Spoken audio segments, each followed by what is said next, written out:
اللهم صل على محمد وعلى آل محمد كما صليت على إبراهيم وعلى آل إبراهيم إنك حميد مجيد. اللهم بارك على محمد وعلى آل محمد كما باركت على إبراهيم وعلى آل إبراهيم إنك حميد مجيد. اعوذ باللہ من الشیطان الرجیم. بسم اللہ الرحمن الرحیم. درجات منه ومغفرة ورحمة وكان الله غفورا رحيما.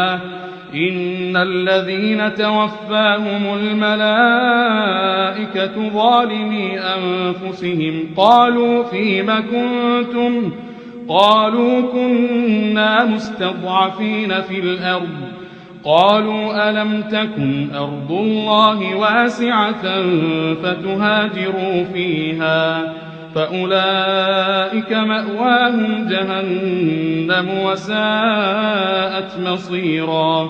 إلا المستضعفين من الرجال والنساء والولدان لا يستطيعون حيلة ولا يهتدون سبيلا فأولئك عسى الله أن يعفو عنهم وكان الله عفوا غفورا.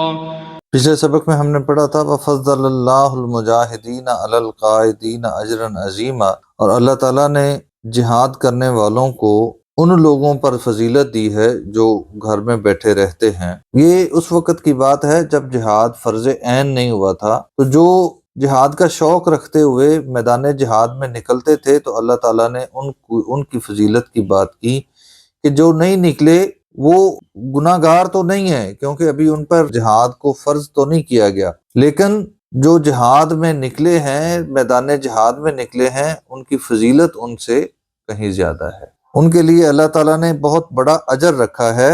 درجات منہ، ان کے لیے اجر بھی ہے، اس کی طرف سے درجے بھی ہیں، ومغفرتاً، اور مغفرت بھی ہے، ورحمتاً، اور رحمت بھی ہے.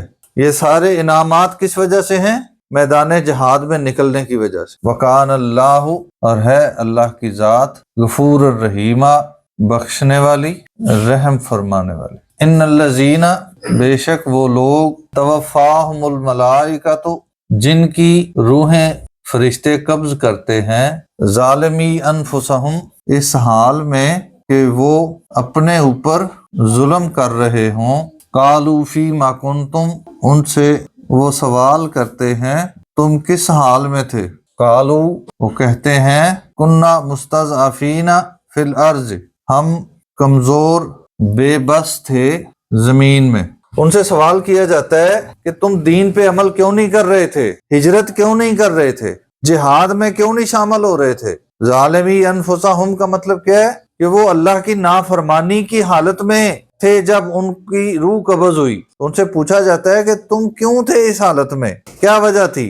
تو وہ عذر پیش کرتے ہیں، کننا مستضعفین فی الارض، اس زمین میں ہم مجبور تھے، ہم دین پر عمل کر نہیں سکتے تھے، ہمارے اوپر سختیاں تھیں. قالو، وہ کہتے ہیں، الم تکن ارض اللہ، کیا اللہ کی زمین نہیں تھی، واسعتاً، وسیع، کیا اللہ کی زمین وسیع نہیں تھی، فتہاجروا فیہا، پس تم اس میں ہجرت کر لیتے. فاولئک، پس یہی لوگ ہیں، مأواہم جہنم، ان کا ٹھکانہ جہنم ہے. یعنی وہ اپنی مجبوریوں کو صرف بہانہ بنا رہے ہیں، وہ دین کی خاطر کوئی تکلیف اٹھانا برداشت نہیں کر رہے. وہ اپنا اس دنیا کا مال، بزنس، فیملی، وہ ساری چیزیں انجوائے کر رہے ہیں اور بہانہ بنا رہے ہیں کہ ہم مجبور تھے، ہمارے اوپر پابندیاں تھیں، ہمارے اوپر یہ سختیاں تھیں، اس وجہ سے ہم دین پر عمل نہیں کر پائے. جبکہ اللہ نے تو کہا ہے کہ تم دارالسلام کی طرف ہجرت کرو، وہاں پہ جا کے دین پر عمل کرو، تو تم کیوں نہیں گئے.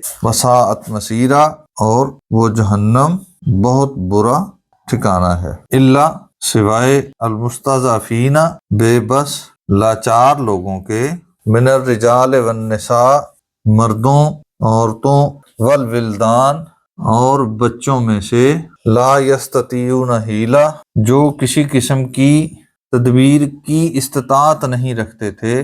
اللہ کو تو معلوم ہے نا کس کے پاس ہمت ہے اور کس کے پاس نہیں ہے. کون ہجرت کرنے کی استطاعت رکھتا ہے اور کون بہانہ بنا کے بیٹھا ہوا ہے، ٹھیک ہے۔ وہ چاہتے تھے کہ وہ ہجرت کریں لیکن ان کے پاس اتنی ہمت نہیں تھی کہ وہ ہجرت کر سکتے۔ وَلَا يَهْتَدُونَ سَبِيلًا، اور انہیں کوئی راستہ نہیں مل رہا تھا۔